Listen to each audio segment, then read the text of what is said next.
দেখুন, আমাদের চারপাশে যত মানুষ আছেন তাদের অনেকের মধ্যেই লুকিয়ে আছে এক অদৃশ্য শত্রু, যা একসময় ছিল খুবই বিরল, কিন্তু আজকের তা মহামারীর রূপ নিয়েছে। এখন এই মহামারীর রূপ নিয়েছে কোনটা? একটা রোগ। সেই রোগটাকে আপনারা সবাই চেনেন এবং জানেন। রোগটা হলো ডায়াবেটিস। আজ আমাদের চারপাশে তাকালেই আমরা দেখতে পাই আমাদের বন্ধু, আত্মীয়, প্রতিবেশী, প্রায় সবাই কোনো না কোনোভাবে এই অসুখের সঙ্গে লড়ছে। কিন্তু প্রশ্ন হলো, হঠাৎ করে এই রোগ বাড়ল কেন? এই আধুনিক পৃথিবীতে তো সময়ের সঙ্গে পাল্লা দিয়ে বেড়েছে ওষুধ, বেড়েছে ডাক্তারের সংখ্যা, বেড়েছে আমাদের স্বাস্থ্য সচেতনতা, আগের দিনের তুলনায় আমাদের জ্ঞানও বেড়েছে। তবু রোগ কমছে না কেন?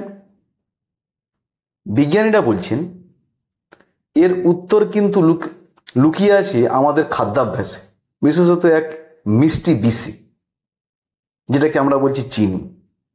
আর তার সঙ্গে যুক্ত হয়েছে সফট ড্রিঙ্কসে ব্যবহৃত হাই ফ্রুক্টোজ কর্ন সিরাপ, আমরা বলি HFC55। আসলে এগুলো আমাদের শুধু মিষ্টিই দেয় না,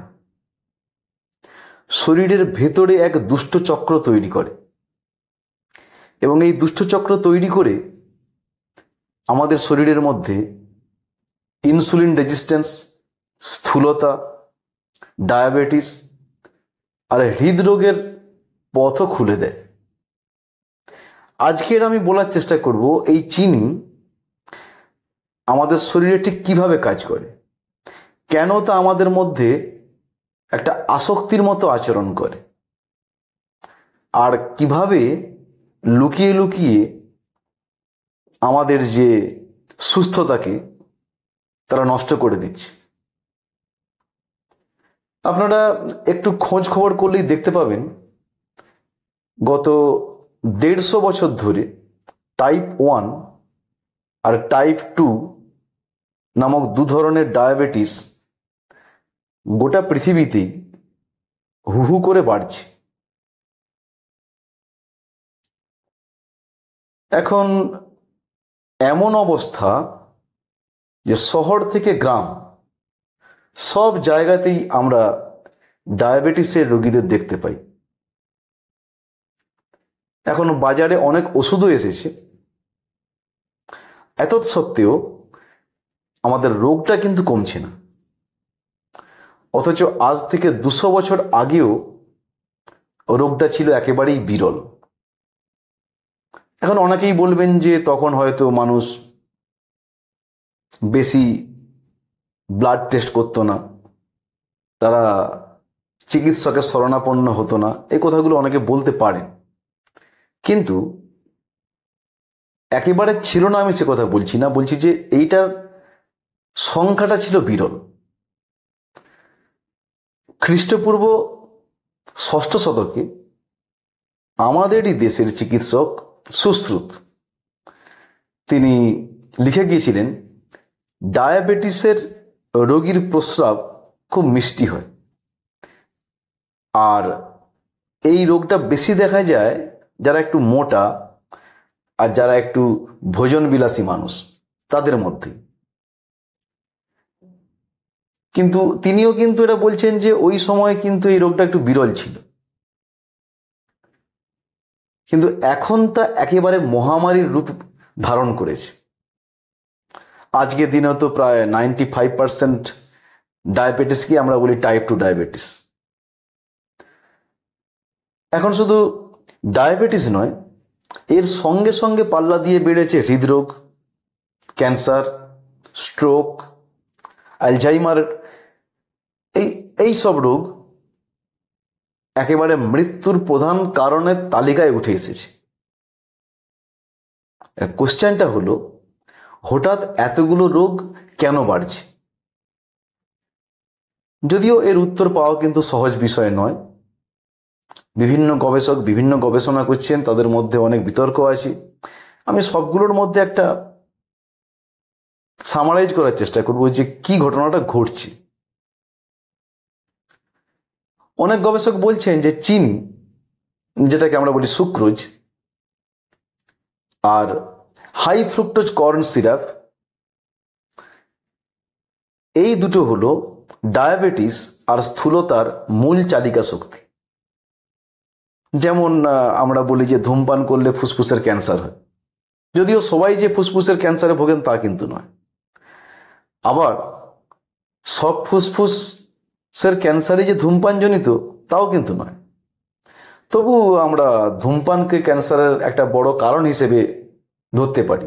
বিভিন্ন কারণ থাকতে পারে, তার মধ্যে ধূমপান হচ্ছে একটা বড় কারণ। চিনির ক্ষেত্রেও ঠিক একই কথা প্রযোজ্য। এর ক্ষতিকর প্রভাব প্রকাশ পেতে দীর্ঘ সময় লাগে। আজ যিনি চিনি খাচ্ছেন তার আগামীকালে ডায়াবেটিস হবে এরকম বিষয়টা কিন্তু নয়, কিন্তু কয়েক বছর ধরে খেতে খেতে শরীরের ভেতরে ভেতরে ক্ষয় হতে থাকে। ইন্ডাস্ট্রিয়াল রেভলিউশন, যাকে আমরা বলি শিল্প বিপ্লব, এই শিল্প বিপ্লবের পর থেকেই কিন্তু আমাদের চিনি খাওয়ার পরিমাণটা আকাশ ছোঁয়া হয়েছে। আর ঠিক তখন থেকেই আমাদের মধ্যে ডায়াবেটিসের সংখ্যাটা কিন্তু দ্রুত হারে বেড়েছে। তার আগে কিন্তু ডায়াবেটিসটা আমাদের এত সংখ্যায় ছিল না, যেমন ছিল না আমাদের ফুসফুসের ক্যান্সার। এখন প্রশ্ন হলো, এই যে বলছি আমরা চিনি, মানে যাকে আমরা বলি সুক্রোজ, এইটা বলতে আমরা ঠিক কি বুঝি? বিজ্ঞানীরা একটা কথা বলেন, সাধারণ মানুষ হিসেবে আমরা কি বুঝি? বিজ্ঞানীরা কি বলেন? বিজ্ঞানীরা বলেন চিনি মানে আসলে এমন একটা রাসায়নিক যৌগ যেটা কার্বন, হাইড্রোজেন আর অক্সিজেন দিয়ে তৈরি। এবং দেখবেন যে এদের নামের সবার শেষে কিন্তু ওএসি মানে ওজ এই কথাটা যুক্ত থাকে। যেমন আপনারা ধরুন যে গ্লুকোজ, ফ্রুক্টোজ, দেখুন সবার শেষে ওজ। আবার এগুলো কিন্তু সহজেই জলে গুলে যায় এবং একটা মিষ্টি স্বাদ দেয়। কিন্তু আমরা যারা লেম্যান, সাধারণ মানুষ, তারা চিনি বলতে বুঝি একটা সাদা স্ফটিকের মতো সুক্রোজ, যেটা আমরা কিনা চা কফিতে মিশিয়ে খাই। এখন তো শুধু চা কফি নয়, এখন অনেকে আমাদের রান্নাঘরের সামগ্রী হিসেবে ব্যবহার করেন। আসলে সুক্রোজ এক ধরনের ডাইস্যাকারাইড, মানে দুটো এক শর্করা দিয়ে তৈরি। সেই শর্করাগুলো কিনা গ্লুকোজ এবং ফ্রুক্টোজ। এখন যত ফ্রুক্টোজের পরিমাণ বাড়বে তত কিন্তু মিষ্টতা বাড়বে। সুক্রোজ, গ্লুকোজ ও ফ্রুক্টোজ থাকে প্রায় অর্ধেক অর্ধেক, মানে চিনির মধ্যে যে সুক্রোজ, সেই সুক্রোজের মধ্যে 50-50 গ্লুকোজ এবং ফ্রুক্টোজ। আবার যেটা বলছি আমরা হাই ফ্রুক্টোজ কর্ন সিরাপ 55, যেটা আমরা কিনা সফট ড্রিঙ্কসে দিই, সেখানে গ্লুকোজ থাকে মাত্র 42%, কিন্তু ফ্রুক্টোজ থাকে 55%, আর সামান্য পরিমাণ থাকে অলিগোস্যাকারাইড, সেটা হতে পারে 3%। এখন ফ্রুক্টোজ তো ফলেও পাওয়া যায়। এই ফলে পাওয়া যায় যেহেতু ন্যাচারালি, এইটাকে বেশ কিছু বড় বড় কোম্পানি তারা মানুষকে এইটা বোঝায় যে, যেমন ধরুন আমাদের কোকা-কোলা আছে, পেপসি আছে, তারা ক্যানের গায়ে লিখে দেয় যে প্রাকৃতিক চিনি। এটা শুনতে যত সুন্দরই লাগুক না কেন, আসলে এটা শরীরের জন্য বেশ ক্ষতিকর, কেন এটা তো আদৌ প্রাকৃতিক বিষয় নয়।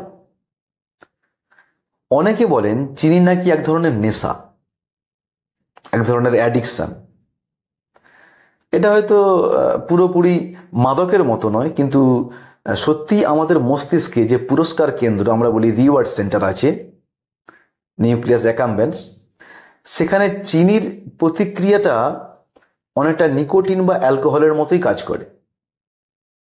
এখানে ডোপামিন নামক একটা রাসায়নিক নিঃসৃত হয়, এবং সেটা নিঃসৃত হয় খুব প্রচুর পরিমাণে, যে কারণে কিন্তু আমরা আনন্দ পাই, আমাদের একটা ভালো লাগা তৈরি হয়। অন্যদিকে আবার DSM-5, মানে আমরা বলি diagnostic and statistical manual of mental disorder 5th edition, যাকে মানসিক রোগের ডায়াগনস্টিক ম্যানুয়াল বলা হয়, সেখানে ফুড অ্যাডিকশনকে আনুষ্ঠানিক ডিসঅর্ডার হিসেবে স্বীকৃতি দেয়নি। যদিও ফুড অ্যাডিকশনকে সম্প্রতি একটি বৈধ ডায়াগনস্টিক কনস্ট্রাক্ট হিসেবে বিবেচনা করা হয়েছে এবং Yale food addiction scale YFAS এর মতে সরঞ্জামগুলো আসক্তিমূলক খাদ্যাভ্যাস শনাক্ত করতেই ব্যবহৃত হচ্ছে, মানে এই যে ইয়েল ফুড অ্যাডিকশন যে স্কেল। কিন্তু আমাদের সমস্যাটা হচ্ছে এটা অন্য জায়গায়। আমরা দেখেছি যত আমরা বেশি চিনি খাই, মস্তিষ্ক তত কিন্তু কম ডোপামিন তৈরি করে, আর ডোপামিনের রিসেপ্টরের সংখ্যাও কমতে থাকে, যে কারণে আমাদের সেই আগের মতো আনন্দ পেতে হলে আরো বেশি বেশি চিনি খেতে হয়।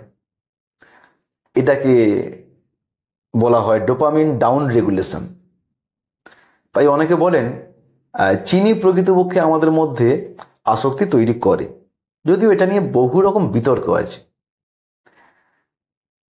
আমরা যখন ভাত খাই, যার মধ্যে থাকে স্টার্চ, একটা জটিল কার্বোহাইড্রেট, বা যখন ধরুন আমরা ময়দার বা আটার রুটি খাচ্ছি, তখন সেখানকার গ্লুকোজগুলো কিন্তু আমাদের শরীরে সরাসরি ঢুকে শক্তি যোগাতে থাকে।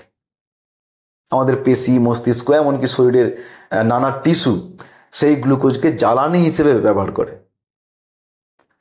আবার যেগুলো বাড়তি গ্লুকোজ, সেগুলো আমাদের পেশি বা লিভারে জমা থাকে গ্লাইকোজেন হিসেবে, যেটা আমাদের পরবর্তী পর্যায়ে যদি কোনো প্রয়োজন পড়ে তাহলে সেটা আমরা ভেঙে সেখান থেকেই শক্তি আমরা আহরণ করি। কিন্তু চিনির যে সাদা স্ফটিক, যে স্ফটিককে আমরা চা কফিতে দিই, তার অর্ধেকটা হলো ফ্রুক্টোজ, আর এখানেই খেলাটা পাল্টে যায়। কারণ গ্লুকোজ যেখানে সরাসরি রক্তে মিশে সারা শরীরে ছড়িয়ে পড়ে, ফ্রুক্টোজের ক্ষেত্রে বিষয়টা কিন্তু একদম আলাদা। এর বেশিরভাগই রক্তে ঘুরে বেড়ায় না, বরং সরাসরি পৌঁছে যায় লিভারে। আর আমরা কিন্তু শুধু ফ্রুক্টোজকে আলাদাভাবে খাই না, যখন আমরা খাই কিছু তখন ফ্রুক্টোজ কারো না কারোর সঙ্গে লেগে থাকে। বায়োকেমিস্টরা বলছেন প্রক্রিয়াজাত ফ্রুক্টোজের বিপাক বা ভাঙনটা লিভারে এমনভাবে ঘটে যে সেখানে ফ্যাট তৈরির ওপর যে স্বাভাবিক নিয়ন্ত্রণ ব্যবস্থা আছে সেটা একদম ভেঙে পড়ে, বা অন্যভাবে বললে সেটা একভাবে কাজই করে না। তাই ফ্রুক্টোজ বেশি খেলেই শরীরের ভেতরে ফ্যাট তৈরির গতি অনেক বেড়ে যায়, বিশেষ করে ট্রাইগ্লিসারাইড নামক এক ধরনের ফ্যাট, যার ফলে কারো কারো রক্তে ট্রাইগ্লিসারাইডের অস্বাভাবিকতা অনেক বেড়ে যায়, মানে পরিমাণটা অনেক বেড়ে যায়। প্রসঙ্গত বলে রাখা ভালো, 2012 সালে নেচার এটা নিয়ে একটা স্টাডি করে, মানে কিছু বিজ্ঞানী স্টাডি করেন এবং সেটা নেচার পত্রিকায় তারা সেই স্টাডিটাকে প্রকাশ করেন। তারা বলেন যে প্রাকৃতিক ফলের ফ্রুক্টোজ ডায়াবেটিসের ঝুঁকি বাড়ায় না। এখন যাদের শরীরে এই ট্রাইগ্লিসারাইড বাড়ে তারা প্রায়ই গ্লুকোজ ইনটলারেন্স বা আমরা বলি গ্লুকোজ অসহনশীলতা নামের এক সমস্যায় ভোগেন। মানে কি? মানে বিষয়টা হচ্ছে এরকম যে তারা যদি ভাত রুটি খান, কয়েক ঘন্টার মধ্যেই তাদের রক্তে শর্করার মাত্রা অস্বাভাবিকভাবে বেড়ে যায়। তাহলে অস্বাভাবিকভাবে তারা বেড়ে গেল কেন? এখন এখান থেকে আমরা বুঝতে পারি যে তাদের কোষ ইনসুলিন নামক হরমোনটার কথা কোনোভাবেই শুনতে চাইছে না, বা অন্তত পুরোপুরি মানছেও না। অথচ এই ইনসুলিনই হলো সেই প্রহরী যে রক্তের শর্করাকে নিয়ন্ত্রণে রাখে। কিন্তু এখানে আছে একটা ধাঁধা। চিনি যখন লিভারে ভাঙছে আর ফ্রুক্টোজ অগ্নাশয়কে একটুও ইনসুলিন ছাড়তে বাধ্য করছে না, তখন এই ইনসুলিন প্রতিরোধ নামক বিষয়টা তৈরি হচ্ছে। কিভাবে? এর উত্তর দীর্ঘদিন ধরেই আমাদের কাছে পরিষ্কার ছিল না। তারপরে এলো 80-র দশকের শেষের দিক। তখন বিজ্ঞানের দৃষ্টিভঙ্গি ধীরে ধীরে বদলাতে শুরু করলো। গবেষকরা বুঝে গেলেন লিভারে ফ্রুক্টোজের বিপাক কিভাবে আমাদের শরীরে ট্রাইগ্লিসারাইড এর পরিমাণটাকে বাড়ায়। তখন সেটা আর কোনো তর্কের বিষয়ই থাকলো না।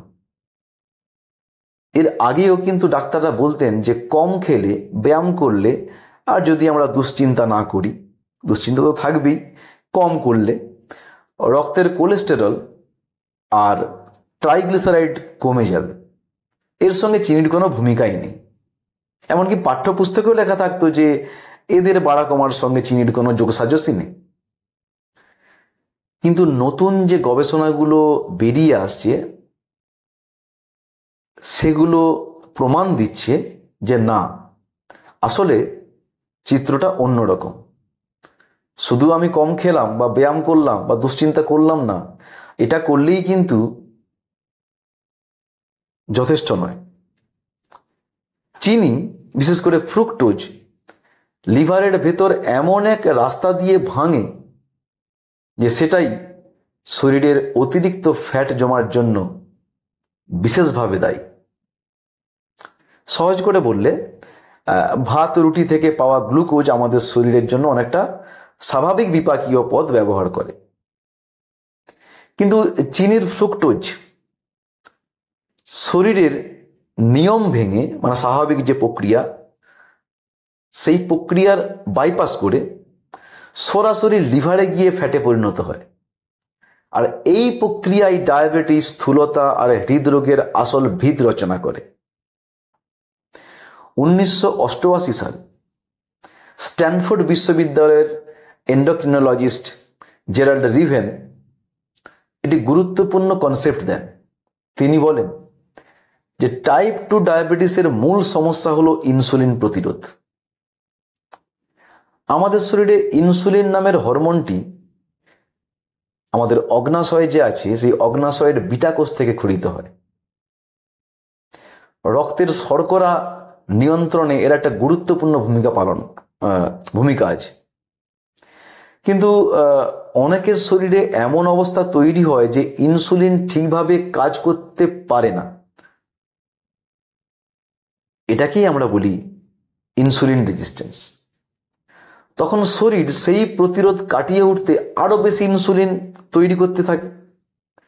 এর ফলে বেশি পরিমাণ ইনসুলিন উৎপাদনের জন্য আমাদের যে অগ্নাশয়ের বিটা কোষ তার উপরে প্রচণ্ড চাপ পড়ে।